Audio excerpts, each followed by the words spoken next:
Musika eskolako aprileko batzordea hasiko dugu, eta lehenik eta behin ohartzu bat, orain laster, heldu barri dekogu ohartzu bat maskariaren erabileren inguruan, ez da derrigorrezkoa, baina bai guztiz gomendagarria holango batzarretan. Beraz, hori ohartzu moduen bakarrik. Lehenengo puntua hasiko gara, aurreko bileraren aktara onestea, besterik ez balego, onartutzat emongo genduke akta. Beraz, ez dagoen ez ezer, hau batez onartutzat emongo dugu. Hurrengo puntua, musika eskolako lanpostuen zerrenda berria onartzea. Deialdiagaz batera dokumentazioa jaso dozue, eta honetan dakarguna da, auxiliar administratibo baten postuaren amortizazioa, postu hori bakante utzik geratzen danean. Txostenean, zuzendariak egindako txostenean, horre azaltzen daue erabaki honen nondik norakoak, batez ere udaletzen egindako prozesua edo espiritua jarraituz, auxiliar administratiboak apurkan administratiboak izan daitezan, beraz, hau da dakargun proposamena. Postu hori, auxiliar administratiboa amortizatzea bakante geratzen danean, administrazio postu bat sortu ahal izateko bakante geratzen danean postua. Joan? Bai, lehen salatu dugunaren beldur gara, kulturretzeari dagokionez esaten dut orain. Kasu honetan ez dugula ulertzen zergaitik ezabatzen den plaza bat gero berri bat sortzeko.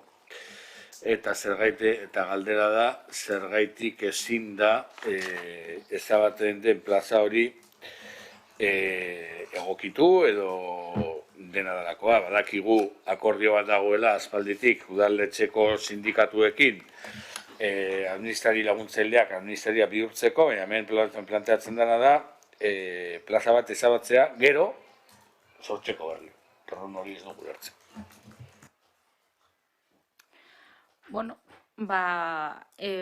Postu honen berezitasuna da, hori.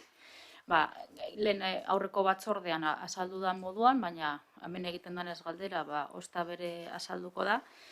Estabilizazio lege bat daukagu erditik, eta estabilizazio lege horren prozeduraren barruan sortutako edo egoera logiko bat izan daiteke, postu horren berezitasuna edo postuan dagozan langileen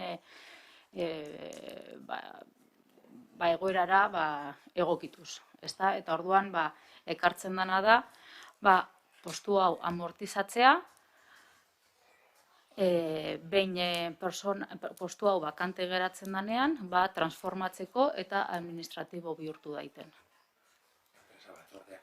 Hori da, enpresa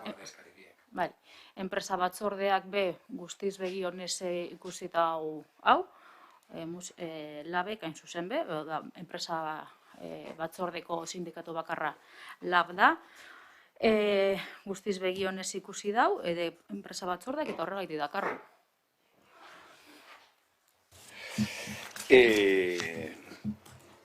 Hemen esaten dena da bi plaza dozela administrari laguntzaileak direnak. Batean langile badago eta horri eskainiko zaio administrarizateko barne prozesu bat egitea. Bestean ere langile badago, nahiz eta fijoaz izan, intenditate luze bat egin dago. Eta horri zergatik ez zaio horri eskaintzen. Hemen planteatzen den honekin hori ez zaio eskaintzen. Esaten dena da, administrari laguntzaile plaza hori ezabatzeko plaza bat izango dela, orduan, hau jubilatzen denean, suposatzen dugu, administrari plaza berria sortzeko. Zergaitik ez zaio eskaintzen langile honi aukera hori, da, egiten dugun galdera. Eta enpresa batzorraia aipatu duzunez, berri dut eskari bera. Geruke jakin enpresa batzorrean, lan bakarri dago, baina sindikatu bakoitzak zer bozkatzen dauen, edo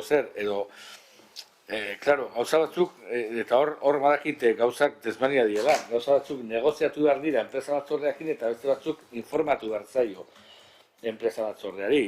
Informatzen zaionean, informatzen zaio. Kasu honetan ezakin nik negoziatu ala informatu din behar zaio enpresa batzordeari.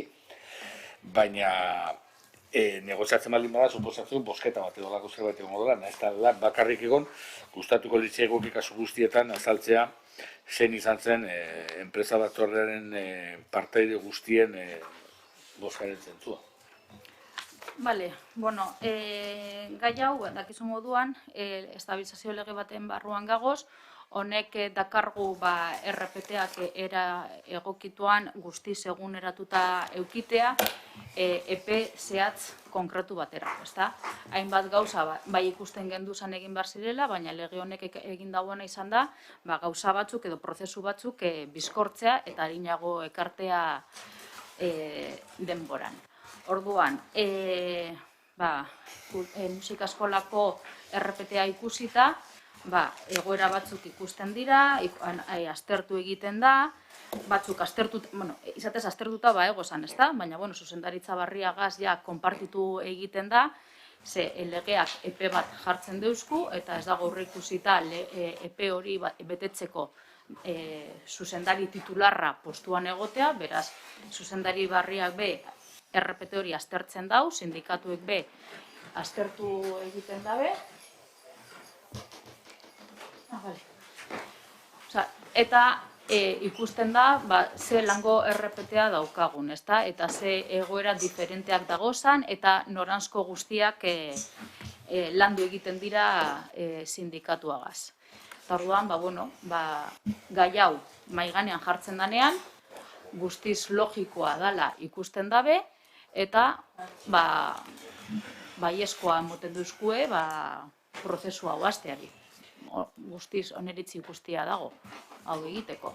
Baina eurek be identifikatu egiten dabe egoera batzuk, guk beste batzuk identifikatuta daukaguz, eta egiten duguna da gure informazio guztia partekatu, eta danon artean erabakiak hartu duguz. Eta hau da danon artean hartutako erabaki bat.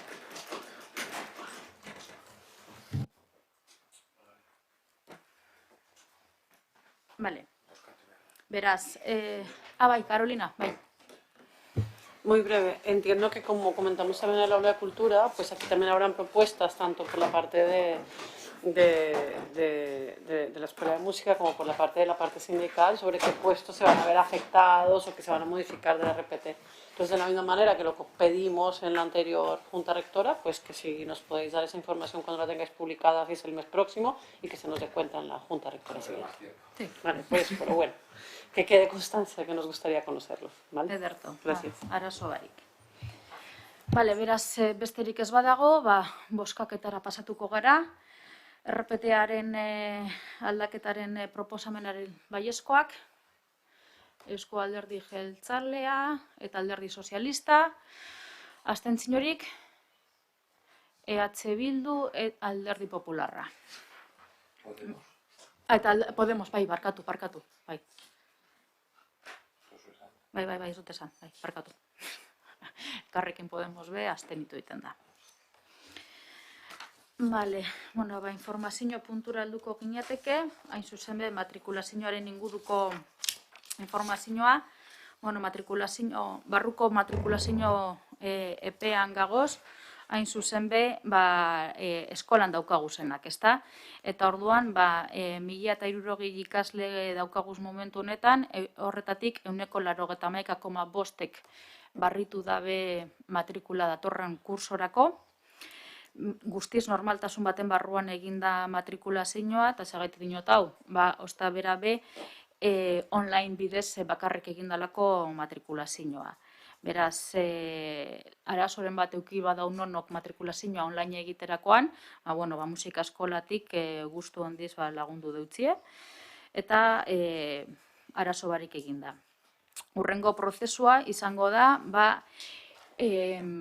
instrumentua aukeratu behar daben ikaslena, eta aurten kurso honetan 79 ikasleri dagokie instrumentua ikastea, aukeratzea, eta horretarako hainbat sesio didaktiko egin dira ume guztionekaz, gehienak umetsuak dirata, instrumento diferenteak ezagutu dagiezan, probatu egin dabez, eta gero aukeraketa egiterakoan gustoko daukien instrumentu bat aukeratzeko. Eta, behin hori izena moten da benean instrumento bakotzerakoan, sosketa bat egongo da, evidentemente betiko moduan, instrumentua egokitzeko. Eta prozesu honetan gagoz. Eta gero izango da urrengo txanda ikasle barrien izen emotea. Eta hori, espero dugu, maiatzaren akabuko 15aldian egitea. Beraz, matrikulazioa, epeka eta apurkan aurrera doa. Galderarik edo badeko zue, honen inguruan? Ez dago. Eta akabuko puntua, galderak eta beste gai batzuk izango litzateke, idatziz ez dugu esebe jaso. Ahoskorik badago? Ez dago, beraz, amaitutzat emongo genduke gaurko batzordea. Eskerrik asko.